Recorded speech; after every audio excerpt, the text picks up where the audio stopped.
स्वामी हरिदास जी से जुड़ी एक सच्ची और प्रेरणादायक कथा। स्वामी हरिदास जी भक्ति और संगीत के अद्भुत संत थे, जिनका जीवन भगवान श्री कृष्ण की आराधना में समर्पित था। वे वृंदावन के निधिवन में तपस्या और संगीत साधना करते थे।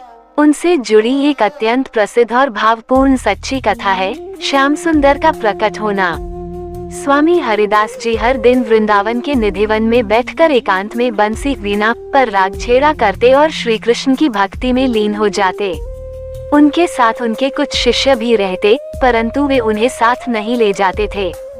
एक दिन स्वामी हरिदास जी के शिष्य ग्वाल बालों और राधा कृष्ण की लीलाओं की बातें सुनकर इतने उत्सुक हो गए कि उन्होंने प्रार्थना की, गुरुदेव, हमें भी आपके आराध्य ठाकुर जी के दर्शन कराइए। स्वामी जी ने विनम्रता से कहा, ठाकुर जी लीला करते हैं, दर्शन दुर्लभ हैं, पर यदि मन पवित्र और श्रद्धा अटल हो तो वे स्वयं प्रकट होते हैं।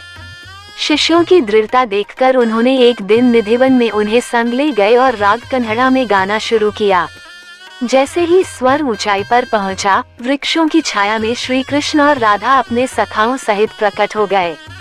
उनकी आभा इतनी तेज थी कि शिष्य चकित रह गए। कुछ की आंखें आंसुओं से भर गईं, कुछ ध्यान में विलीन हो गए। स्वामी हरिदास ने आंखें मूंदी और मधुर स्वर में गाया, ललित लवंग लता पर शीला। इसके बाद राधा कृष्ण अंतर्धान हो गए। शिष्य नतमस्तक हो गए। उसी दिन से वे जान गए कि स्वर जब भक्ति बन जाए तो भगवान स्वयं प्रकट हो जाते हैं। ये कथा आज भी वृंदावन के निधिवन में श्रद्धा से सुनाई जाती है। स्वामी हरिदास जी के संगीत में ऐसी साधना और आत्मिक शक्ति थी कि भगवान को भी प्रकट होना पड़ा।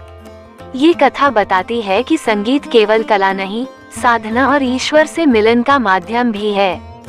स्वामी हरिदास जी का जीवन भक्ति, संगीत और ईश्वर प्रेम का सच्चा उदाहरण है। उनका यह अनुभव न केवल एक कथा है, बल्कि भक्ति मार्ग के साधकों के लिए एक अमूल्य प्रेरणा है।